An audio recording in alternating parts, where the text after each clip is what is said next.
Good evening and welcome to Kadampa Center for a weekend of teachings on emptiness with Venerable Amy Miller. I'm very excited about these teachings. She was here last year and was doing really this very fascinating, exciting teaching, and just as she got to emptiness, we ran out of time. So we're very glad to have her back and teaching about emptiness. Very excited about that, and she will be bringing that sort of to life for us and how understanding emptiness can help us live happier lives, and what's to complain about with that.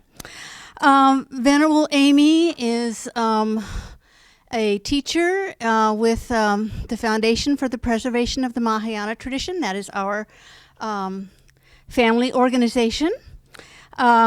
She first encountered Buddhism in a course at Kopan Monastery, which was founded by Lama Zopa Rinpoche, the spiritual director of FPMT. She was at a course in 1987. She's been teaching since 1992, so things really caught on for her.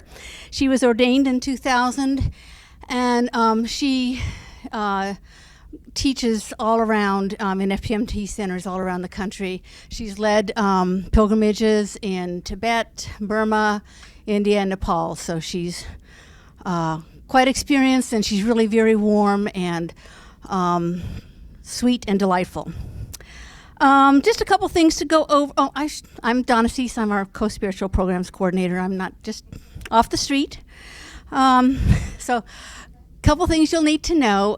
One is our about prostrations. When she enters the room, we'll stand, of course, and then normally when Geshe Gelik is here teaching, at his request, we prostrate along with him. And this is not the usual thing. So when Venerable Amy comes, we will wait. She will prostrate, and then when she's seated, those of us who wish to prostrate can start then. If you're new to all of this and prostrations are not required. We want you to be comfortable. Don't forget to turn off your cell phones. If you're coming tomorrow, and I hope you all do, during lunchtime, we will use that time to talk about what we've heard so far. So bring a nice bag lunch and get ready to talk. And then everybody will have an opportunity to make an offering to her if you want to. You're very welcome to make personal offerings. We'll also have katas available on Sunday if you want to offer a kata to her. I also want to let you know that Kadampa Center will be making an offering to her on behalf of all of us here. And we can make a more generous offering to her if we have sponsorships or donations here at the center. Everything we do at Kadampa Center is offered with no charge to come in the door.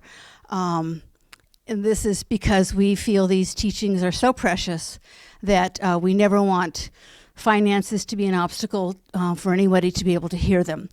But of course, we still live in samsara, and there are still expenses to bringing a teacher like Venerable Amy here. So if you feel yourself moved from the heart by what you hear, then please do help make these teachings available this time and for the next time. And that also creates the cause for you to encounter the teachings again in future lives. So we have donation boxes right outside the door of the Gampa and then on the desk near the front door. And you can also, if you forget and you go home and go, you can get online and sponsor that way. And I think that's it. So she is, my text tells me that she's in the car and on the way. She'll probably be here in about 10 minutes. So compose your minds, be ready, and we'll have a great evening. Thank you.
There's one other thing I should explain for those of you who haven't seen this before. When Venerable Amy first sits down, we will be offering a mandala to her.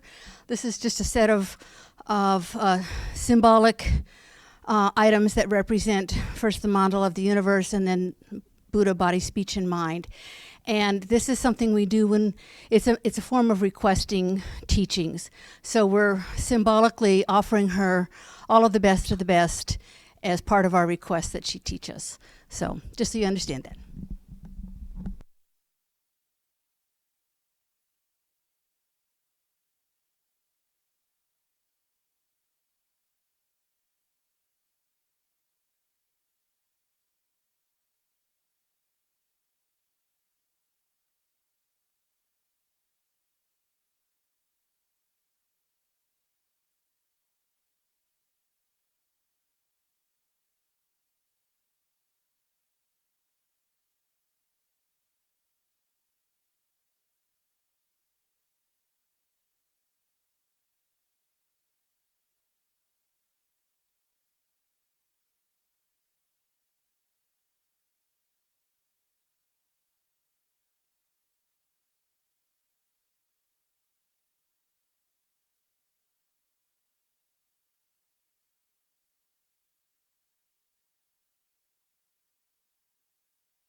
You turn to page 97, I believe. Yes. Yes. Let's see. There you are. Thank you very much. Yeah. Saji perki shushing metok tamri rablinshi ni degen padi Sangye Jingdu Mikte Ua Hidro Kunam Dag Jingla Chepashok Jetsu Lama Dampa Kyenam Kicher Kukala Kense Chujintri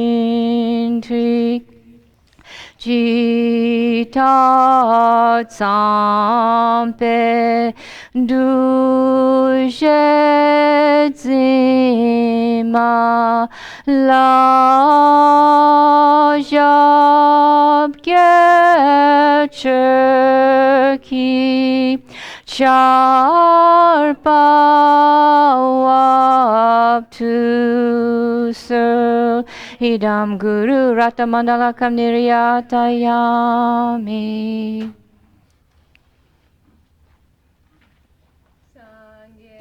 Chutanso Kicho Namla Janchu Bardu Dani Kapsuchi Daki Chunyengi Peser Namgi Dola Penchur Sangir Tu Parsho.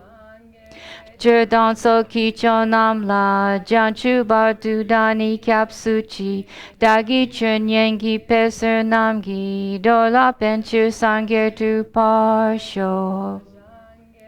Danso Kicho Namla Janchu Bardu Dani Kapsuchi Dagi Chunyengi Peser Namgi Dola Penchur Sangir Tu Parsho.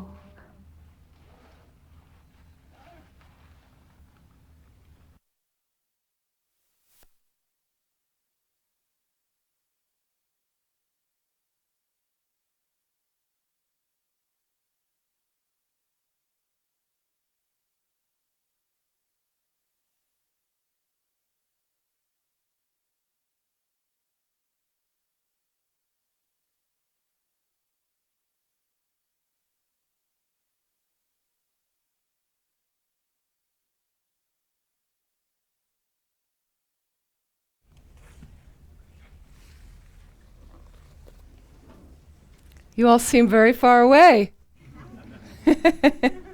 We'll have to move people up tomorrow. I want to thank you so much for coming. I'm delighted to be back here. And I'd like to thank everyone at the Kadampa Center, Robbie and Donna, and of course Geshe Gelek and Geshe Sangpo, and many of you I'm not even remembering to mention. So all of the people and all the precious Anilas, thank you so much. It's very nice for me to be around some other nuns. Very happy to see the nuns. And so thank you very, very much for coming. And we have a lot of work to do this weekend, okay? So some of you may have just come this evening, no problem. And then there's a Sunday morning, a general course on Sunday morning, the way Geshe would, the way he would have his class. So we'll continue with a final session Sunday afternoon. I think most people are clear about that. So I just wanted to thank everyone for showing up. So we have a course on emptiness this weekend, And I'm just curious how many of you have had some exposure to teachings, have studied some courses on emptiness, like the Discovering Buddhism course? Okay, a few people. Some people brand new here? Okay, buckle your seatbelt, okay? So anyway, what we're going to try to do this weekend, and I am not any authority, I don't have all the answers. What I'd like to do is give you some information according to this tradition, the Gelug or Gelugpa tradition of Tibetan Buddhism. And you have to actually use this information yourself. Investigate thoroughly, please, everything I'm saying. Be discerning, check up on the information. So we might do a meditation. I might give some homework, something for you to think about, reflect on. You have to make the effort yourself and try to see how your mind is functioning, why it is functioning like that. Spaciously, I'd like you to do this work, okay, with generosity and equanimity toward yourself. That's what this path is all about. Okay? So we have an opportunity here to begin to understand how to dismantle, okay, the negative tendencies. Why is it prone to anger and attachment and jealousy and pride and fear and anxiety? Okay, what happens with those things? You're not stuck that way at all. Okay, so emptiness is the thing underneath all of this. By having this misknowing, I'm coming into contact with my reality in a mistaken way. Why is that happening? Number one, we're going to talk about. What do I do about it when it happens? So, and we're just going to try to take some baby steps this weekend. Okay, some of you have heard this before. I'm going to just give you my delivery of it. Like that. So I hope it'll shed some light, open up some new doors for those of you that have heard this before, and then maybe introduce and plant some seeds for people that might be very new. So no worries at all. Is this being recorded at all? Yeah, I think so. Okay, great. I just wondered, do you have a YouTube thing or no? Also live streaming. You do. So then I could get that later? Okay. Somehow, or you can just email. You could email it to me or something. I just wondered. It might be useful. So. Our media guys are nodding sagely. So. In what? Our media guys are nodding sagely. So what you want? Okay, whatever. No worries. Yeah. Anyway, thank you so much. So one thing and what I'm going to do is I want to give a little background, because all the teachers give background. And people say, we would just want the emptiness stuff, just get to that stuff. But you need some background to understand how it fits in, okay? I will refer you to some books and things like that. The reason it's helpful with background is for those of you, how many of you have been studying a bit here at the center? Okay? How many years? At the center, 8, 9. 8 or 9 years, okay. They have fantastic teachers here, and wonderful, wonderful community they've developed here. It's just lovely to be here. So some of you studying 5 years, 8, 9 years, like that. Some of you I know, some old friends here. Lovely. And I've got 3 old friends here, 2 from California and 1 from when I was at Milarepa Center. So nice to see people made this effort. Thank you very much. Studying a long, long time. Okay, so we just recited the Refuge and Bodhicitta prayer. It's the last prayer you recite before the teachings. So what we do, and I teach at a really practical level, okay? What we do is Sangye Chodon Zogi Chonamla, right? Did you think about it all, what you're saying? I know, thank you. Very honest. She's like, okay, very honest, thank you. So we don't think about these things, okay? So this is really the essence, the essence is in these 4 lines. The essence of the path is in these 4 lines. So even going back to something as simple as that, people say, I know Refuge and Bodhicitta, got it. People say Lamrim teachings. I always like when somebody says, this happens a lot in California, doesn't it? What's the teaching going to be on? Who's teaching? Lama's teaching. What's he teaching? Lamrim. Oh, I already had that. Right? So they've had the teaching. Have you had any realization of it? Are you meditating on it regularly? Because that's when it starts to shift your life from having an intellectual understanding here. When you meditate, then you have an experiential realization here. That's what moves your heart, opens your mind in a different way. Okay? So refuge and bodhicitta, I go for refuge until I'm enlightened, okay, to the Buddha, Dharma, and Supreme Assembly. Okay? It takes in a thing is, the reason I'm doing this is I'm concerned about more suffering I can experience. I can die and experience a lot more suffering. Okay, that generates a bit of fear for me to motivate me to move on this path, to go for refuge, to get enlightened. Okay, the fear in our tradition isn't to cripple you. Okay, it is to motivate your practice. Simply like that. Okay, so you've got the beginning path of the Lam Rim, the beginning motivation is I'm motivated because things could be a lot worse, and that motivates me to practice. Okay? But then I realize that this particular path right now, the life I have, is also full of suffering. So this isn't also adequate.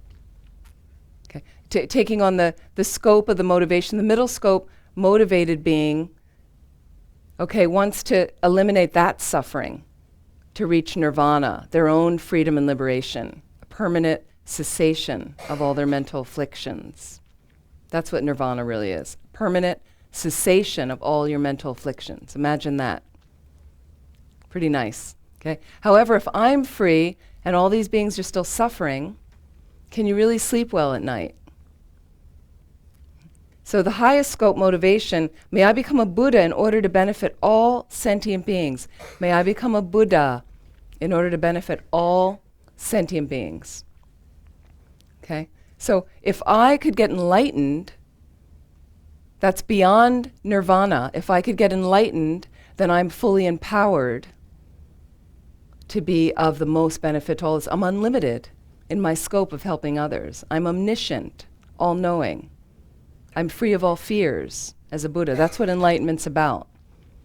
Inconceivable space of mind, because I know everybody's past, present, and future karma in all world systems simultaneously. Can you imagine? Okay, it's inconceivable, okay? So that takes the highest scope motivation. I'm motivated to free all, and it says all sentient beings. All sentient beings, okay? So it's okay for us to be motivated to help our family, to help our friends, okay? But the jerk at work, what do you think of that person, right? Everybody but them, okay? But as a Mahayana Buddhist, you are signing up to benefit all sentient beings. That includes them. If any of you, some people planning to go to the retreat in August, Light of the Path retreat, outside of Asheville, hosted by Kadampa Center. Okay, it's the 4th year. Thank you so much to Kadampa Center. I've been able to go to the other 3 years. It's phenomenal. You sit with a master, Lama Zopa Rinpoche. You sit with a very highly realized being. That's unusual to do that. Okay? I know some of you are going to take holidays this summer. Going to have some recreation. Okay, I'm a little biased, but the best thing you can do for your life is get your butt there. I can't say it enough. Go for a weekend. If you can't go 2 weeks, go for a weekend. It's the best thing you can do for your mind. Sit with somebody. It changes your atoms. I'm not kidding you. It changes you cellularly for the better, if you're open to it. Okay? And Lama Zopa Rinpoche sat there one year, and this is Rinpoche. Some of you are familiar with this. All sentient beings. We're here for all sentient beings. Okay? So we have to remember that, honestly. I'm just emphasizing it because this is the point of why we're here. This is the point of why we're here, and that's the source of your happiness. It's for others. So every time you get stuck sitting in yourself, every time there's some little niggling, just check, what is your mind focused on?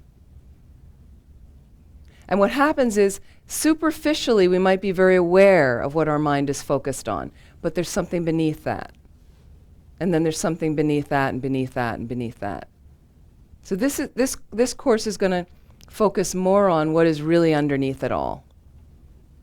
the basis, but it's very nice to shed your own layers to understand. For instance, what's usually underneath anger, for instance? What would you say is underneath your anger if you ever get angry? Anybody ever get angry in here? Okay. What's underneath your anger?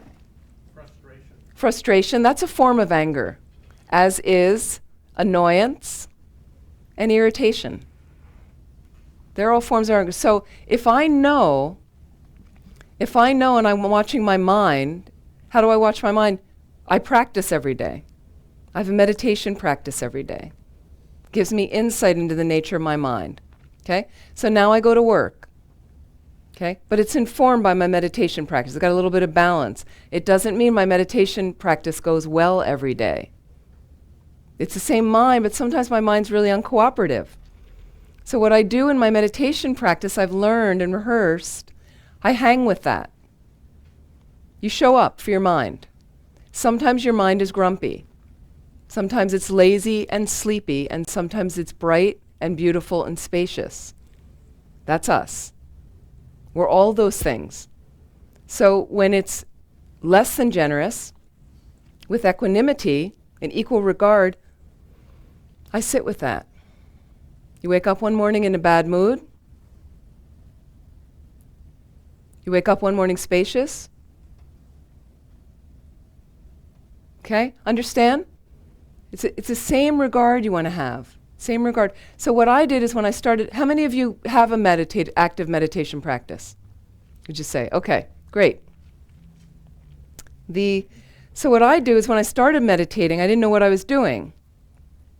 So I had a little place or find some comfortable something like that. And sometimes I would just sit there for 10 minutes. I didn't know what to do, but it got me into the pattern of like having a little quiet moment to myself.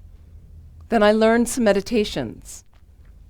Learned what to do. You can have a book in front of you. Slowly started to adapt to what to do, and then it grew from there. Slowly, they can show you things like that. We will do some meditation here.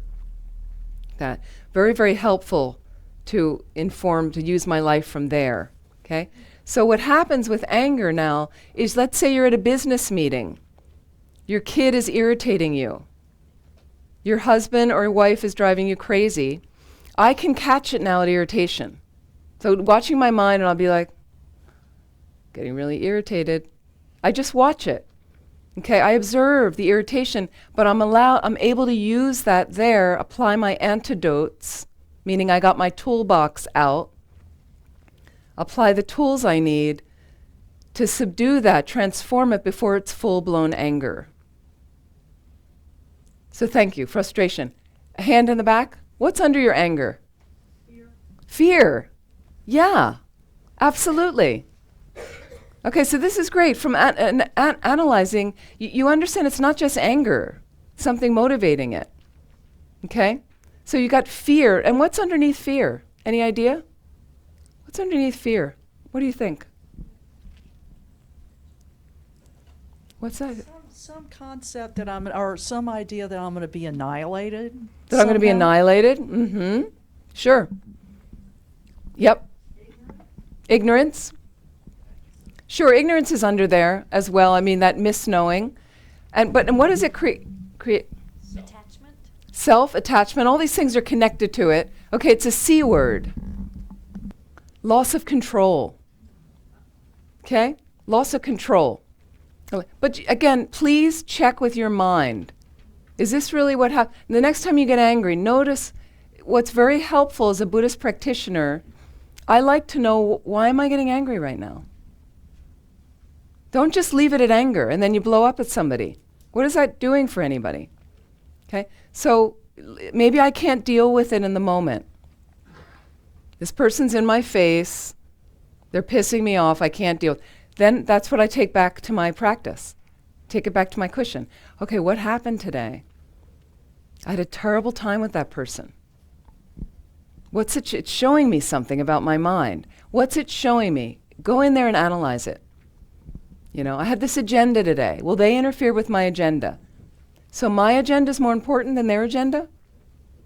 What was my motivation? What's actually going on for this person? Do I know anything about them? Okay, you see what I mean?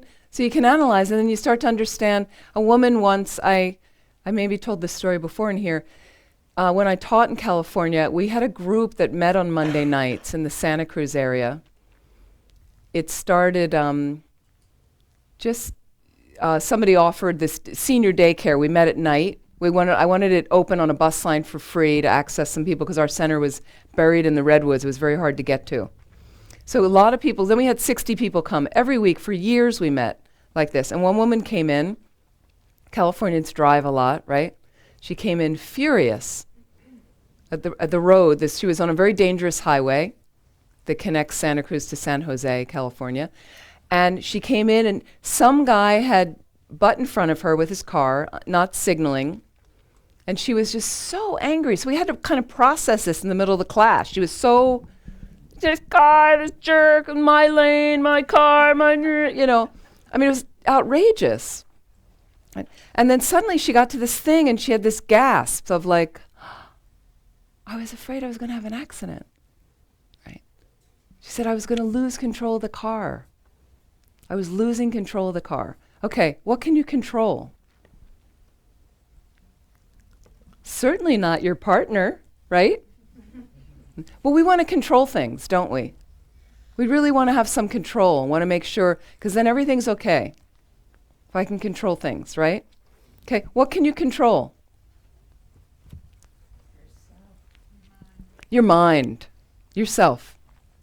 Yeah, she's back there pointing to her head, right? It's here, actually, okay? The mind in Tibetan Buddhism is located at the heart center, not the organ, the heart, in a subtle energy system, okay? It's only your mind you can control. So the more we get real with, it's me and my mind, I can only control my mind that then controls my responses to things and to people and to situations, okay? Is it out there? You know, I know for years I was trying to fix my mother. Anybody have that experience? If I can just get my boss sorted, everything's going to be all right. Right? And I've met people that changed jobs. You know, they hated their boss. They changed jobs, and they came back to me and they said, it's the same boss. Right? The same problem. Why? It's your mind. Because it's in your mind. This is Lama Zopa Rinpoche's teaching. Everything comes from the mind. This is Tibetan Buddhism. Everything comes from the mind. Okay? So let's start to look at how our minds work.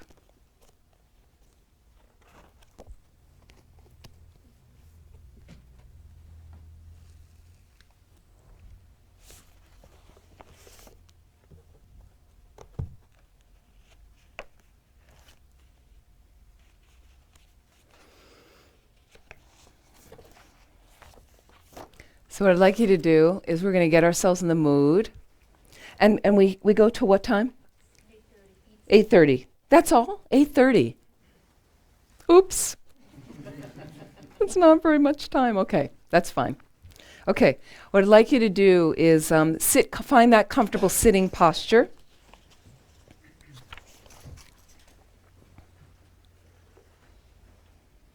And we did some of the prayers, but it's really nice to take a moment to put ourselves into the right space and set a proper motivation.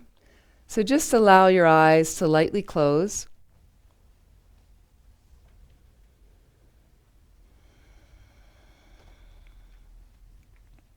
Take a couple of deep breaths, and as you release the breath and exhale, just slowly release all the activities of the day, allowing yourself to slowly settle into the space.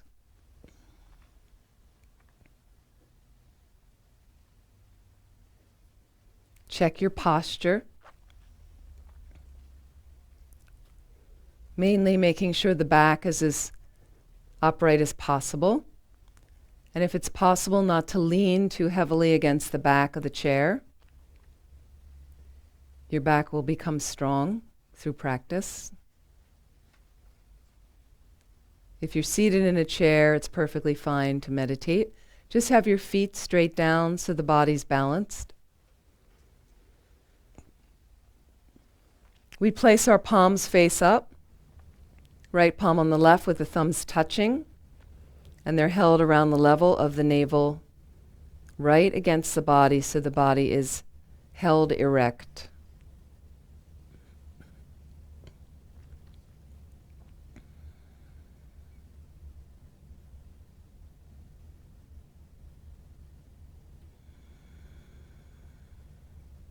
Head is slightly tipped forward, and the eyes are directed towards the tip of the nose or the floor in the space in front of you.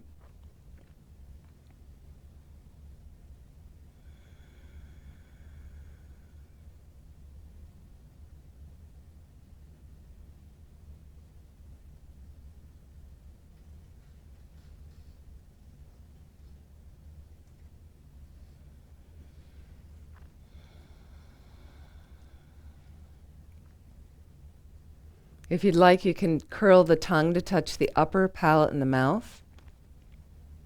It cuts down on the production of saliva, so you're not swallowing as much, which can distract you when you meditate. But just find your way into as comfortable a position as possible. And check areas of your body to release any tension you might be holding, such as the brow and the jaw, your neck and shoulders,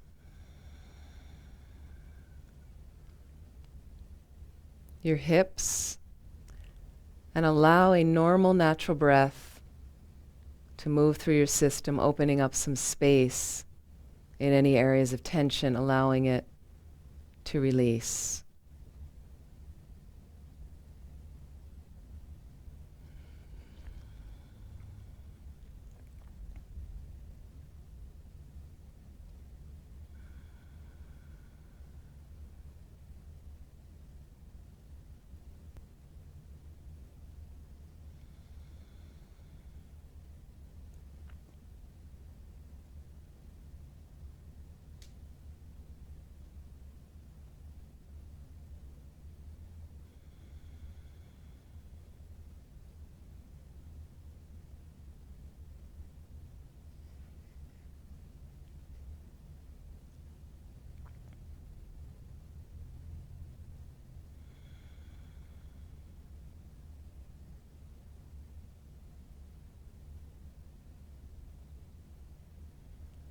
And take a moment to consider your purpose for being here right now.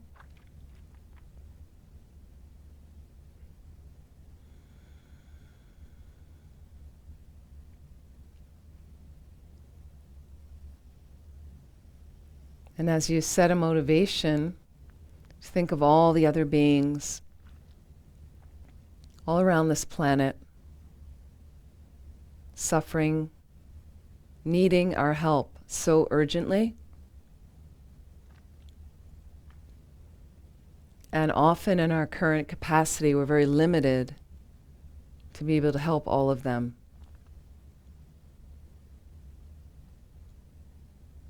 We're limited in our thinking.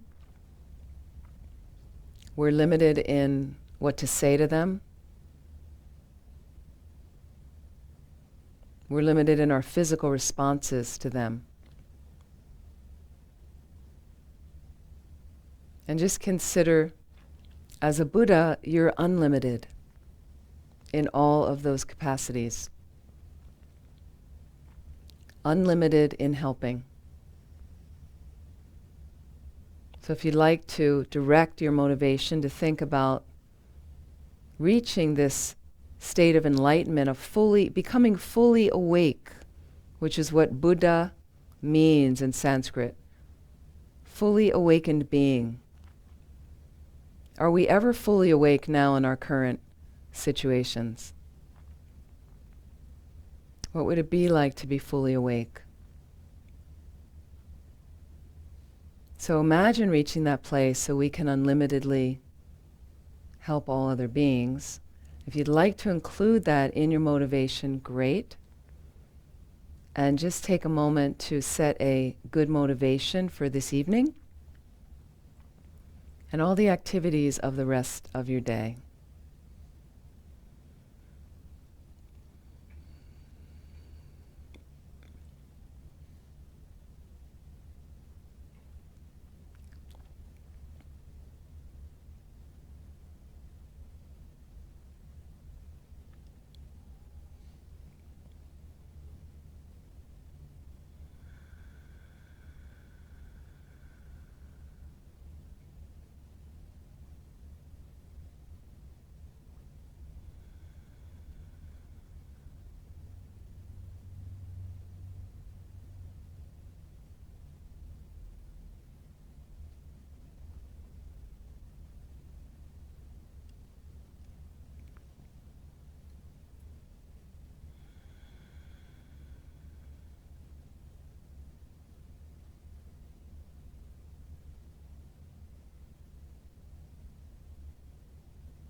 And bring your awareness now to your breath.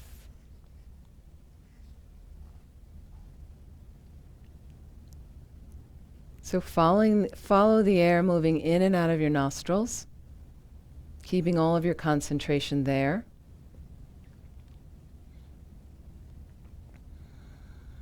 When the mind wanders and you're completely off the breath, simply observe without any further elaboration. And with gentleness directed toward yourself, bring the mind back to the breath.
So I want you to reflect now.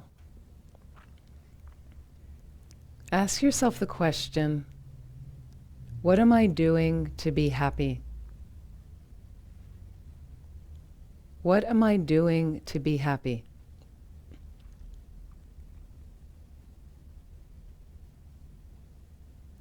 So identify various methods that people around you use to release themselves from problems and to get happiness. You can also look at your own mechanisms. What do you do to free yourself from suffering and obtain happiness? So think about, what am I doing to be happy? And how do other people manage?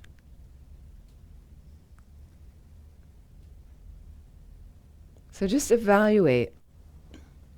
You want to evaluate these methods in terms of their effectiveness in obtaining lasting happiness. So just take a few minutes.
So please relax. Slowly open your eyes.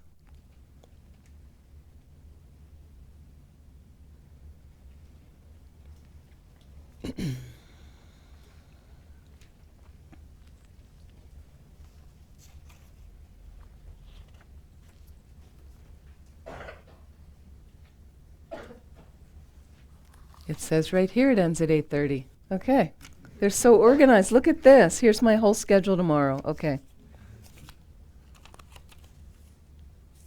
And it starts tomorrow at 10. Okay. Very organized. Okay. So what are you doing to be happy? And I'm just asking you, it's helpful a little bit to reflect that on that sometimes, doesn't it? Doesn't it help a little bit? It's a little scary, isn't it, too? Because there's a lot of activities in there that aren't really going to bring us lasting happiness, would you say? Okay? So, I mean, I do this in my own life, honestly. People think you're a nun, so you're perfect. It's not true. Yeah, I'm a really ordinary being. I'm trying just like you. Okay? But what I found, and you go through you plateau in your spiritual practice. If you've been at this for a while, you reach areas and then nothing's happening. You get kind of bored. Okay? So sometimes you lapse into some unhealthy habits. Things change in your life, and you find yourself living at an old farmhouse in remote Vermont. Okay? And you're like, how did I get here? What happened? Actually, it's very beautiful there. I actually just came from Vermont, having one of the most exquisite springs I've ever seen in my life. Beautiful place. But things change and different things get accessed, right? So what I found in my own practice, there's times I'm being lazy, not as effective. And I can feel my mind not happy. Like it's easy to, and I'm not a big TV watcher, but I've seen some friends, this mudra is really powerful, right? It's easy. It's comfortable. And what happens is when it goes on for too long, it's familiar. That's what your mind becomes familiar with. Come home from work and, when I do my it's easy, back on the couch, but then an hour goes by and then you feel worse. So you yourself have to check, is it effective? Again, is it an effective method, long-term wise? I've had periods like that, not much about TV, but I'm like a novel reader. Okay, that's like one of my... So, I can get into garbage, not so many garbage books, but just books that really don't, do much for my practice or anything. It goes on and on, becomes a habit. So, and then I notice how the mind kind of a little bit sinks, a little bit, I don't want to do my practice. And I'm also noticing maybe a symptom of, they call this the degenerate time. Degenerate time now, degenerate age. Things are getting worse in a sense. Some things have improved, but the nature of our minds. So I'd have to say, I meet with a lot of students, teach in a lot of places, the excuses now for people not practicing, they're at a whole new high of sophistication, I've found. It's unbelievable, some of the things people come up with.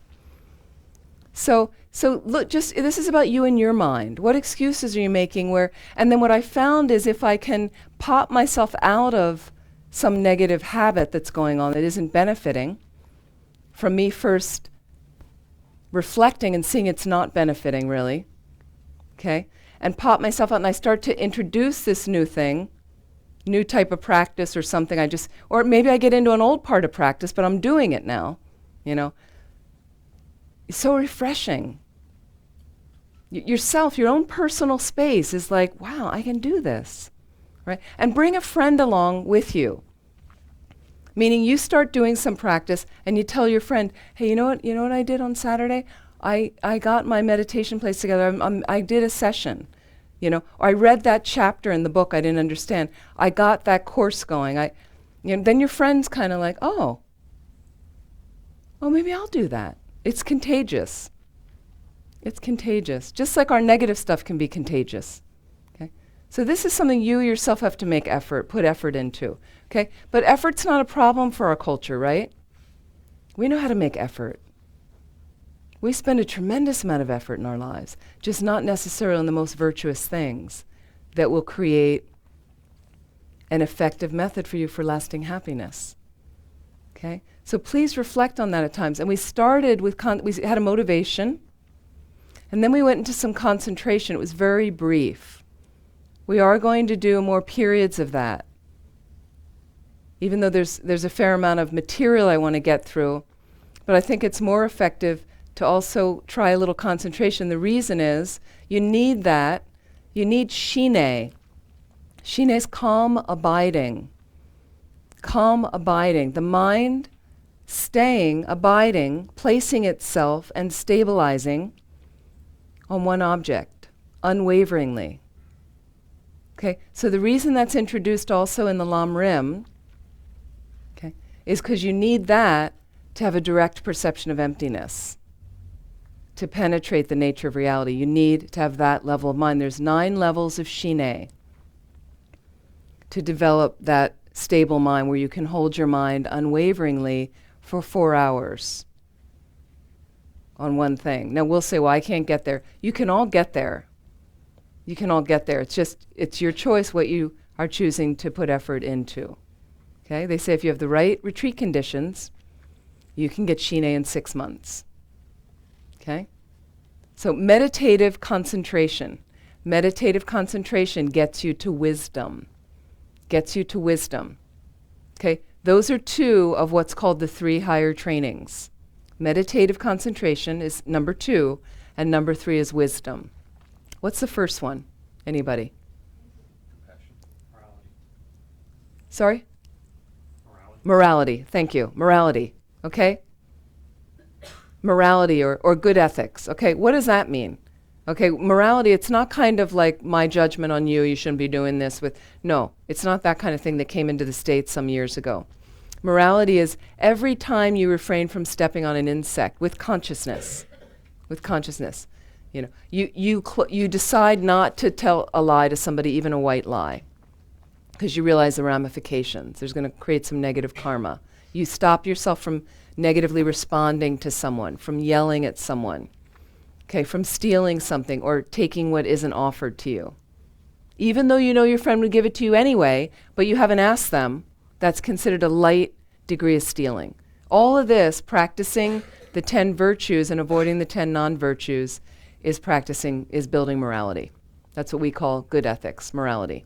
Okay? So that's the first of the 3 higher trainings, morality. And then because you have morality, that's why it's a basis of meditative stabilization. Why? Because you need your mind to be unfettered with, oh, I cheated that guy and I lied to that person. I need to make up with that person. We had a fight 5 years ago. I never talked to my mother anymore. All that stuff creates this when you're trying to meditate. Total distraction. Total distraction. So the more good you can live with yourself and in your space and in the world, you sit down to meditate, then calm. Okay? Then relative space and peace can open up. Okay? Because there isn't all that niggling stuff there. Make sense? Understand? Okay? Then the meditative stabilization, I need it because I have to apply it in meditation on wisdom, on emptiness. And I need to be able to hold my concentration there to have it to penetrate, to have a direct perception of emptiness, where you see emptiness directly. It's not just intellectual. You see emptiness directly. That's how the 3 of those fit together.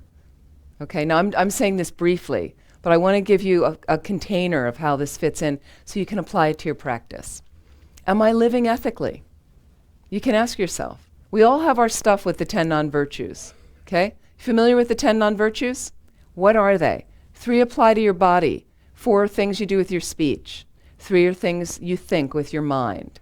What are the 3 of the body? We avoid. This is a quiz for you. I'll see how good Geshe Geluk's doing with you, okay? Okay. We avoid killing, stealing, sexual misconduct. Thank you, okay? 4 with the speech. That one's speech. Okay, number 1 is, these are in order of the speech. They're in order of heaviness. Number 1 is lying. We avoid lying. Number 2, divisive speech. Somebody's been doing their homework. Okay. Number 3, harsh speech, yelling, cursing at people. Number 4, idle speech, gossip. Gossip's the lightest. See, it's the last one mentioned. Okay? But it's the worst. Why? Because we do it all the time. Gossip is not just talking about someone behind their back. It's also going on and on and on about the latest sporting event you witnessed. That's gossip. It's just idle chatter. Who cares? Right? Especially if the other person isn't interested. You just went on and on about the plot and twist of the latest movie you saw. And the person's like, she's going to tell me the whole movie now. Right? That's gossip. That's kind of idle chatter. Okay. 3, related to your mind. What do you do with your mind? Covetousness. Thank you. That's always when people always get hooked on that. Greed. That's having a greedy mind. Covetousness. Okay. Number 2. Related to anger. Malice. You might call it a malice. What's another word? Ill will. Ever hear of ill will? Harmful intent. Sounds awful, doesn't it? Harmful intent. You know, this is like having in your mind, we have these terrible expressions in American. Drop dead. That's harmful intent. Like that mind behind it. You know what I mean? Like, whoa, think of the thinking behind that. Wishing others ill. Okay, last one with your mind. What do? Holding wrong views. Holding wrong views. That means in the 1930s and 40s, maybe in the 1920s, everybody smoked cigarettes. Everybody smoked cigarettes. A whole industry of lighters and cigarette cases and all these kind of things, cigarette holders. And everybody smoked cigarettes till they realized the negative effects on your health. Okay? So if you now felt that cigarette smoking was good for your health, that's holding a wrong view. Okay?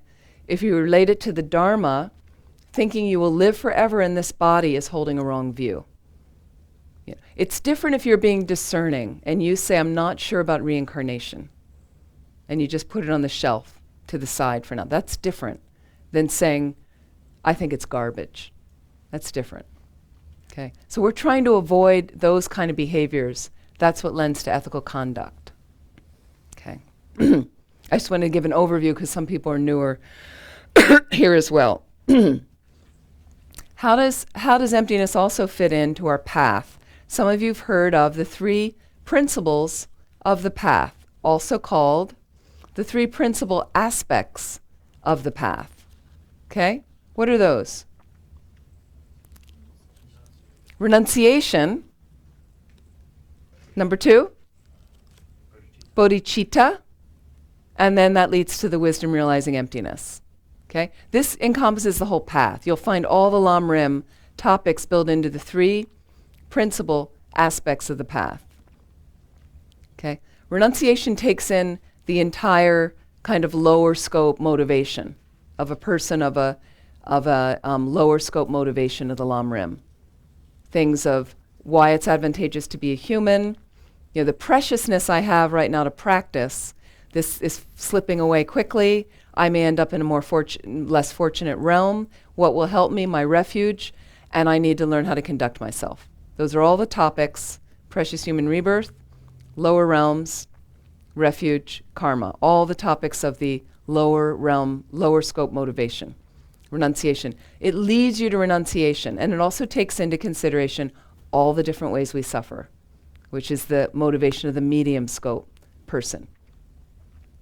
I'd like to get rid of my suffering. I'm tired of the suffering. Okay? So renunciation is not about giving all your money away.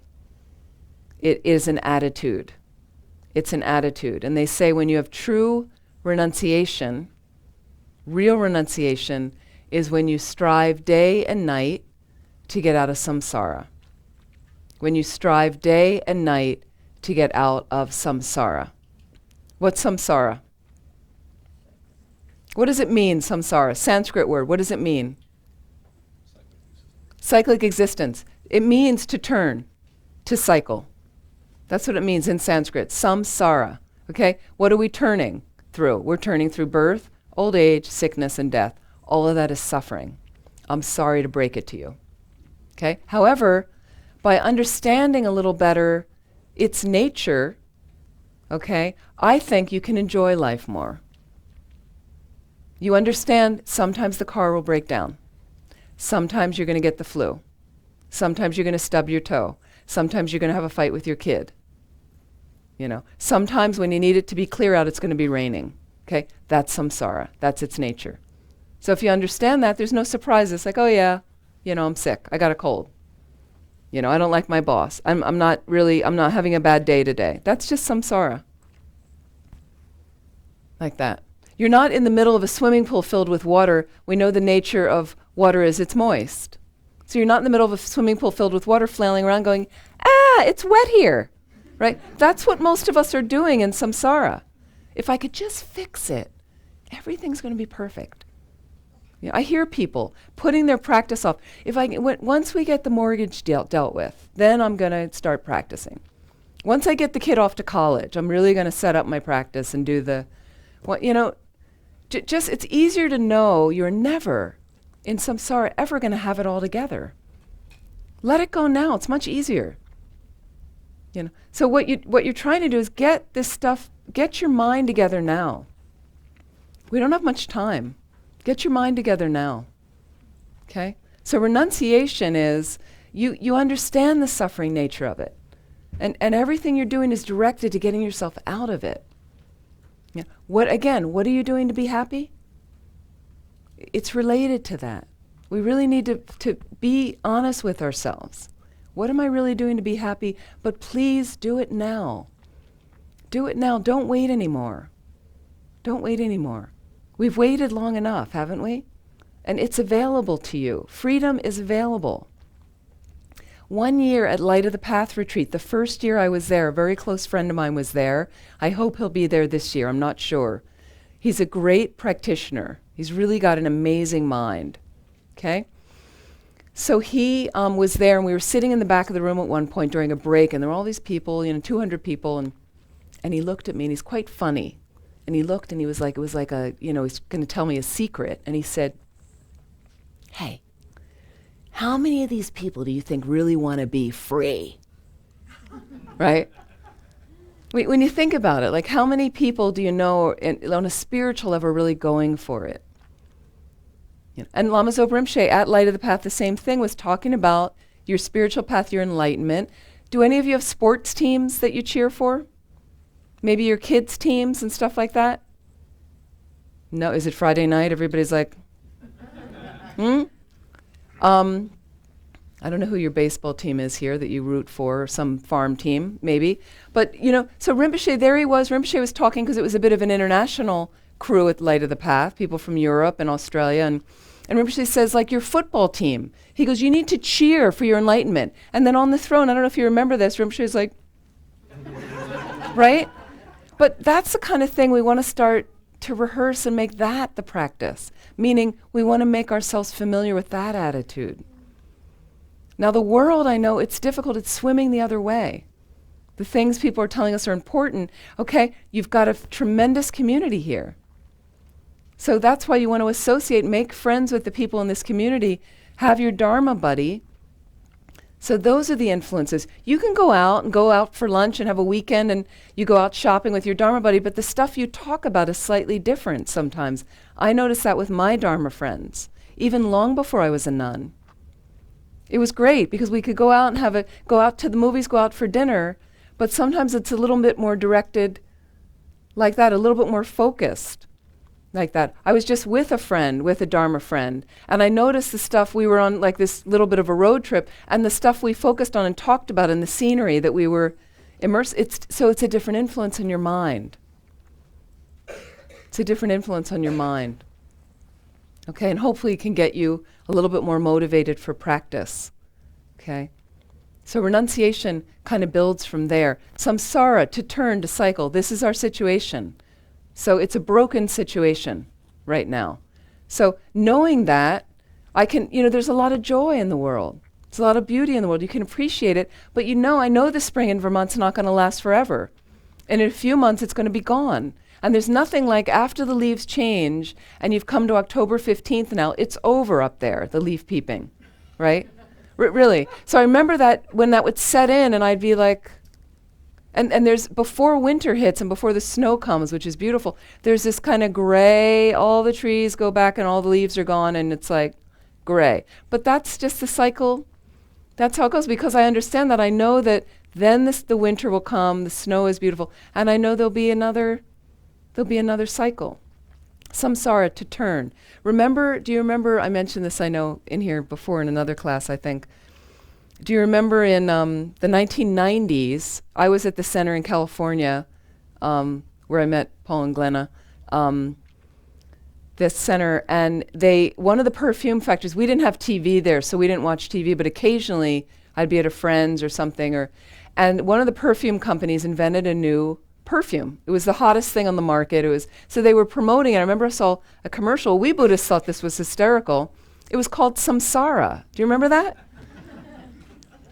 And they marketed it. It's like a sexy word. I don't know if they knew what it meant, but it was, So they'd marketed. There was some commercial I remember seeing, and it was, Samsara.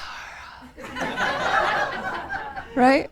You want to buy that? Like, I needed more of that. Like, you want to buy it for some expensive amount of money. We were hysterical. We were like, who needs that? Like, do they have any idea? But, it's a sexy kind of samsara, So I remember thinking, suffering, great, and I have to buy it? Fantastic, right?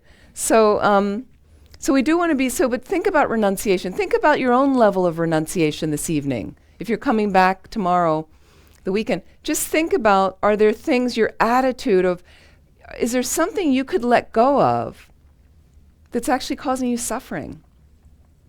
What would it be in your life right now? What activity, what state of mind could you turn a little bit from? Okay, that something that's giving you suffering. And that's where I think compassion for ourselves is the beginning of renunciation. When you start to have compassion for yourself. What I mean by that is you've all been through various things. And when something's not working in your life, like really not working, could be a bad relationship. You continually have this issue when you're working in a certain work environment. You have a pattern with your kids or your partner. There's something going on, and sometimes you hit a wall and you just say, enough, right? I can't do it this way anymore. I can't do this anymore. So that's having some compassion for yourself, and that's the beginning of renunciation. Okay. So look at your own life, really reflect. I'd like this to be useful for you. So please relate this to your own life of, where am I in relation to renunciation? What am I hanging on to that continues to perpetuate suffering in my life? If you want, make a little note for yourself. These things are not, can I adjust something in the next month in relation to these three things? Any questions so far? Anything I mentioned? So bodhicitta, the second of the three principal aspects of the path, bodhicitta, we're familiar with. That's another course on the enlightened attitude, developing the good heart. This is the crux of Mahayana Buddhism. I'm trying to get enlightened to benefit all other beings. Okay, so first the path is turning my mind to freeing myself from more suffering, developing the good heart, and developing the right view, emptiness. And that's when you get the wings of the bird. You need both of them to fly to enlightenment. Okay. So I want to give you about our lineage. Where do we get these emptiness teachings in just the remainder of the time, and we'll continue it tomorrow morning. Okay. The essential instruction the Buddha provided to have amazing realizations was pointing out reality, also known as emptiness, the wisdom realizing emptiness. Okay, so again, this is an introduction, what I'm going to talk about. I found that in the Buddhist teachings, all of the teachings are really directed to getting you to realize emptiness. Every single teaching, all the Lam Rim, it's all basically soaking your mind in a certain, getting you positioned to realize emptiness, setting you up for that, all of it. And I honestly haven't found this type of teaching, the teachings on emptiness, in any other tradition, meaning any other spirituality. I found things slightly similar, like the Kabbalah has some similar veins, some aspects of Sufism. I think the esoteric sides of many of these religions is somewhat similar. Somewhat similar. I mean, really, so amazingly, all of them really based in love. Really, truly, it's all about love. How they're actually practiced on the universe is slightly different due to human nature. Human nature, not perfect. Okay? So let's not trust that, but let's go back to really the essence, Buddha nature, and what the real, true essence of these spiritualities say. But I haven't quite found in any of them teachings as profound as emptiness of dismantling a misknowing of reality. I haven't found anything that clear, okay? So emptiness, shunyata. Let me just give you a little bit about the word shunyata. Sanskrit noun. It's from the adjective, and I'm not pronouncing these very well. My Sanskrit isn't very good. Shunya, void. Shunyata, emptiness or voidness. Okay, it's a characteristic of phenomena arising from the fact, as observed and taught by the Buddha, that the impermanent nature of form means that nothing possesses essential, enduring identity. Okay, I'll say that again. So just listen. It's this emptiness, this void, is a characteristic, shunyata, is a characteristic of phenomena arising from the fact, as observed and taught by the Buddha, that the impermanent nature of form means that nothing possesses essential, enduring identity. Okay. In the Buddhist spiritual teaching, insight into the emptiness of phenomena is an aspect of the cultivation of insight, and it leads to wisdom and inner peace. Okay, so in Tibetan is, I don't pronounce this that well, tompanyi, emptiness. Okay, so the point of emptiness, okay, because people say, so what, how something exists. What's the point of that? Is what it does is it totally can transform my misknowing, a misunderstanding I'm having. Okay, it's due to that misunderstanding that you suffer. It's completely due to the misknowing is the reason you suffer at all. If you don't want to suffer anymore, realize emptiness. Okay, so it's not just about analyzing how something exists. The reason you're doing it is once you have a direct perception of that, and you can first have an intellectual understanding of that, which you need first, okay, but that whole experience and exercise is what dismantles, what pops the suffering out there for you. So it's just so clear, if you don't want to suffer, here's the tools. Any of you can do this. Does it take effort? Absolutely.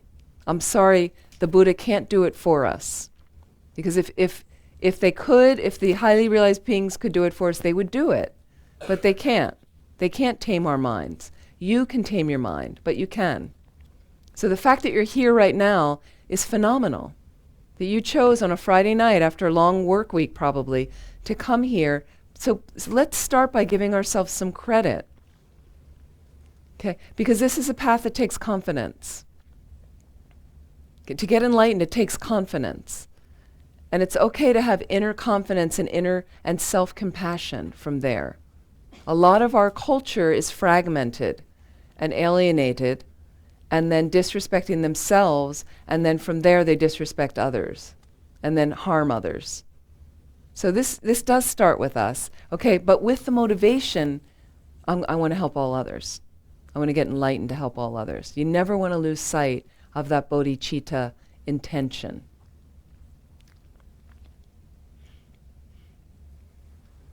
So that was I just wanted to give kind of more of a definition of that. And let me talk a little bit about, we're talking about ultimate truth, the actual way in which everything does exist. Okay? I'd say pretty much the most profound of all the Buddhist teachings. Okay? And Lama Zopa Rinpoche even further confirms what I was just saying, that each and every meditational Dharma practice has been taught for only one reason, to lead beings to the correct view of reality, that all things are empty of independent existence. Okay, let me give you a little bit of some terms, and we're going to talk about these again and again. You hear about something that's called inherent existence. Inherent existence. People don't often like the word emptiness, because we have an idea the cup is empty, meaning it doesn't have any liquid in it. It's not like that, actually. Okay, so what I want to just bring you to some terms that are synonyms. We're going to be looking at something called inherent nature.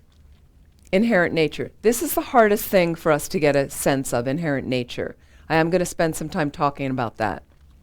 Okay, so what is inherent nature? I'm going to give some synonyms right now. Intrinsic value.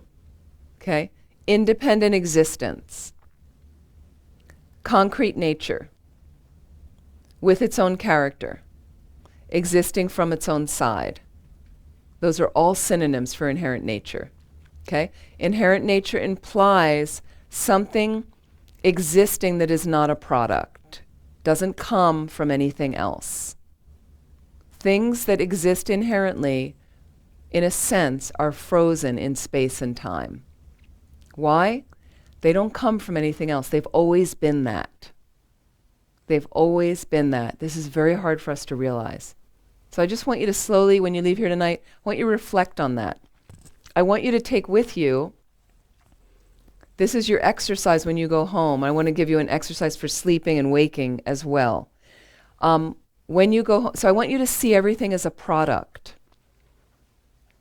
So please try to, again, bringing my mind back. Some of you are going to walk out the door and it's gone. Never thought about the exercise, nothing, okay? I want you to see everything as a product, meaning look at the floor, okay? So we say floor and it seems like there's a floorness out there. It's pretty solid. Why? Everybody's sitting on it.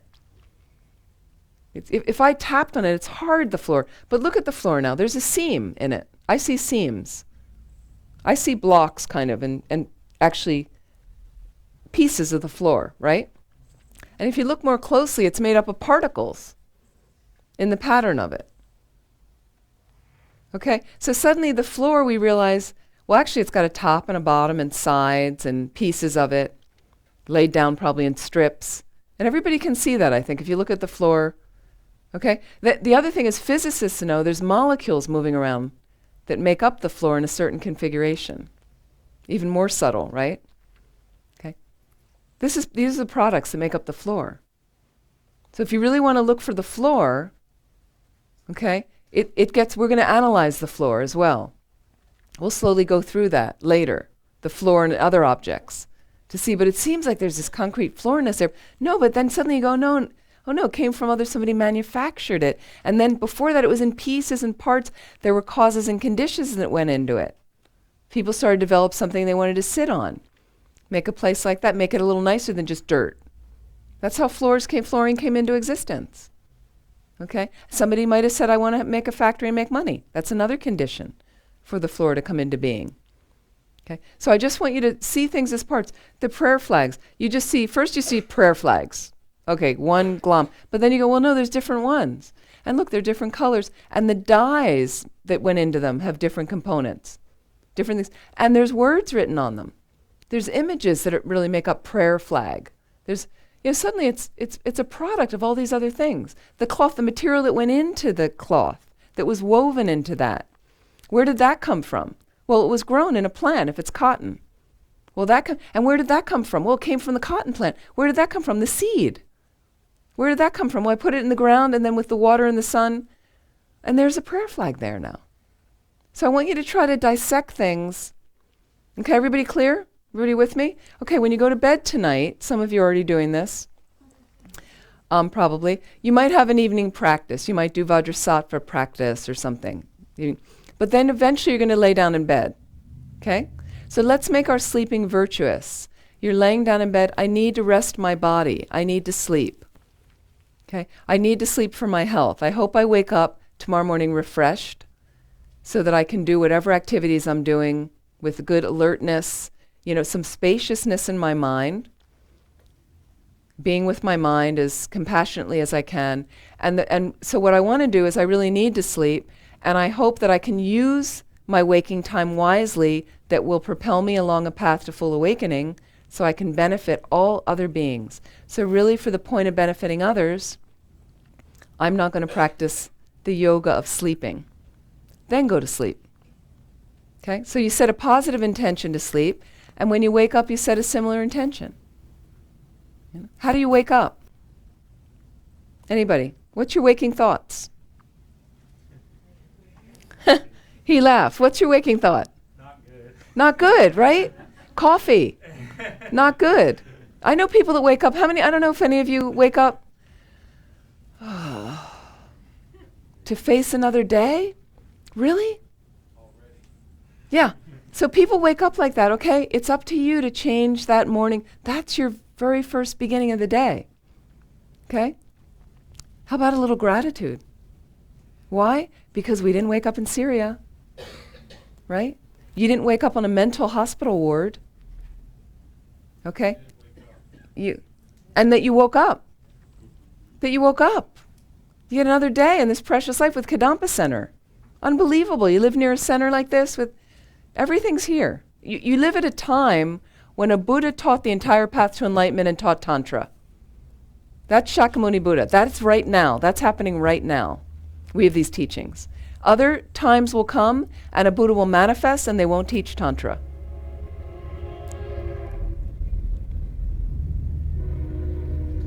Okay, go. Right? Okay, other Buddhas will come and some of them won't even teach. Can you imagine you feel that this person's special, but they're not going to tell you how they got there. Right now, we have everything available to us. Every single thing's available for us to get free, okay? So when you wake up in the morning, can you bring a little bit of that gratitude into your heart, okay? And from there, I think, I may lose this experience really quickly. I'm going to die soon. It's going to happen to everybody.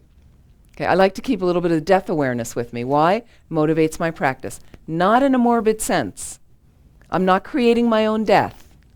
Okay, I'm not wishing it on, but it's just an awareness of a balance.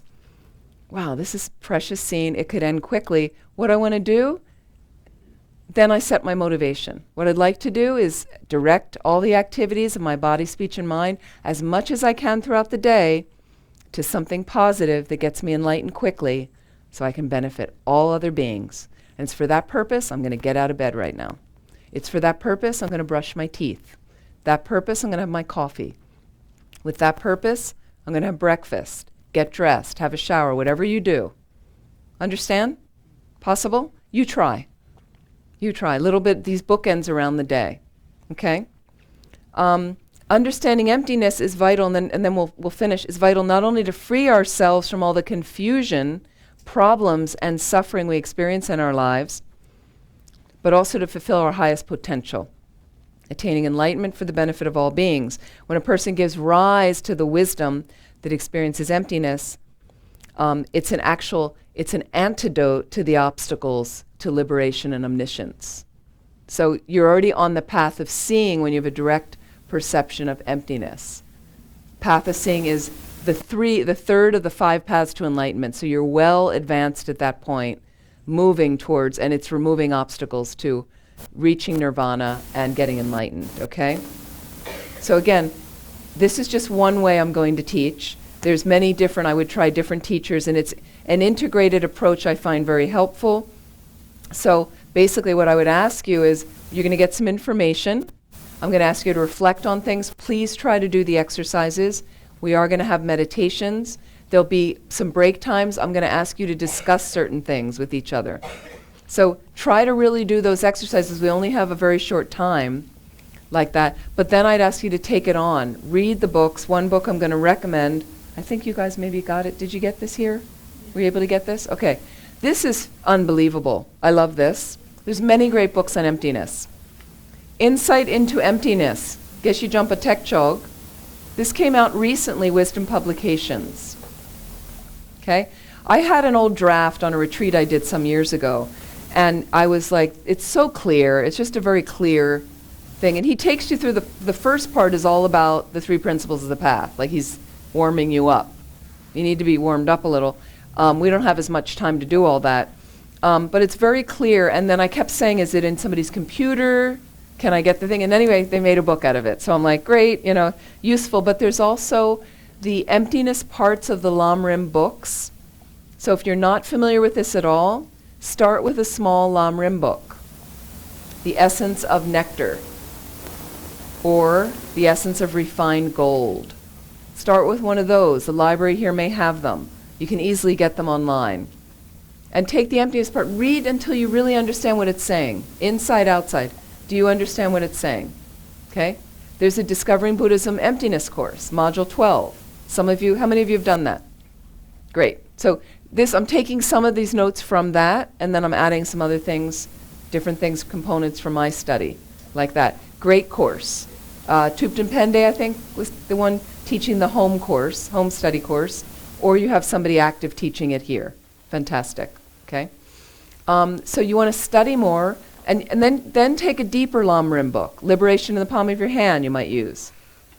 Go over the emptiness part in there. There's pages of it. Make sure you thoroughly understand. If not, ask questions. Do some meditation on emptiness. We're going to do that this weekend. I would start with How to Meditate, Venerable Sangye Kadro, Kathleen MacDonald. This book has a very nice emptiness meditation. Okay? So very helpful to get yourself started. Okay? And just see if it's something, and then what you can do is you want to try to soak your mind in a different view. So you need to kind of do it often. But then when you're in the break times, you're going to work, you're with your family, it loosens up reality. The world starts to have no edges. You start kind of seeing like, yeah. You know, things, I see the way I'm interpreting this scene, but is that accurate? Is that really what's happening here? Is that the whole story? Emptiness asks you to poke at that constantly. Okay, so we're going to talk more about that. So some outcome, anyway, we'll talk more about that tomorrow. 10 o'clock. Any questions? Anything that's not clear? Okay. Thanks for coming. I know people are a little tired Friday. You had a long week. Okay, so everything is a product. Use your and I'd like to dedicate the merit, whatever positive energy. Emptiness creates so much merit. Just to think about emptiness, to want to attend a class on emptiness, to attend a class, to study, it creates so much merit for you. There is a potential of so much merit. So I'd like to take any positive energy we've created here this evening. Let's invest it in our being able to spend some time with this pithy topic till we have a better understanding of it. May we be able to set up our lives in such a way that we can meditate more and more on emptiness, and do some retreats on emptiness that will help propel us along a path to full enlightenment, as then we're completely unlimited in benefiting all others. So I'd really like to dedicate in that way. And for all the beings around the planet who need additional healing, can we offer this to them? Like that, all the beings that we're going to become a Buddha to help, okay? So for all of these beings, we're going to bring them into the room with us this weekend, is why we're here right now to explore this course. So thank you very much. Thank you so much for coming, and look forward to spending time with you this weekend. Venerable Amy, may I read the sponsors? Yes, please. Yes. All right. I'd like to thank our sponsors, Susie Boehm, her dedication and gratitude for the kindness of all our Dharma teachers, Neil Oldham, to the Sangha and their spread of the Dharma, with special thanks to Venerable Amy for her work on Buddhism in a nutshell. Sandy Carlson, any positive potential created by this sponsorship is dedicated to the long, healthy, happy lives of His Holiness the Dalai Lama, Ken Rinpoche Lobsang Delek, Lama Zopa Rinpoche, Geshe Gelik, Geshe Sangpo, Venerable Amy, and all our precious Sangha. May Kadampa Center's community continue to be of benefit to each other and countless sentient beings for eons and eons. Donna Cease, by hearing these precious teachings, may we create the cause to see emptiness directly and liberate ourselves from samsara. Having freed ourselves, may we become Buddhas and return to lead all sentient beings to the bliss of liberation. Thank you. Thank you. And the last thing I wanted to say, some of you may just be here for this evening. So I have a website that has a lot of useful stuff on it now. A friend just helped me get it into shape, but there's some cards out of the website I'll just leave here. So what I wanted to also mention, if some of you aren't coming back, the Lama Zopa Rinpoche has asked me to try to go to lead some people up to Laudo, the retreat center in Nepal, to teach a little bit up there. And I'm going to be doing that late September, early October 2017. So if you're at all interested in doing trekking in Nepal, going to the Mount Everest region, if you have any interest, you have a year and a half to get yourselves together. And there'll be more info on my website. There's now a slideshow of the walk and me going up a few times with some photos of Laudo. But there's some teachings also connected on different topics if you're interested. So you can access that through the website if you're interested. So I just wanted to mention that. So thank you so much. Hope to see you this weekend. And I'd also like to, just to focus, and we'll talk more about this tomorrow. I was just helping a prisoner, Geshe Gelik was also involved, on death row in Georgia, who was executed the end of April. And tomorrow is his 49th day. So I want to do some dedication. His name was Daniel Lucas. So if you can just direct some dedication, some prayers to him. Thank you so much.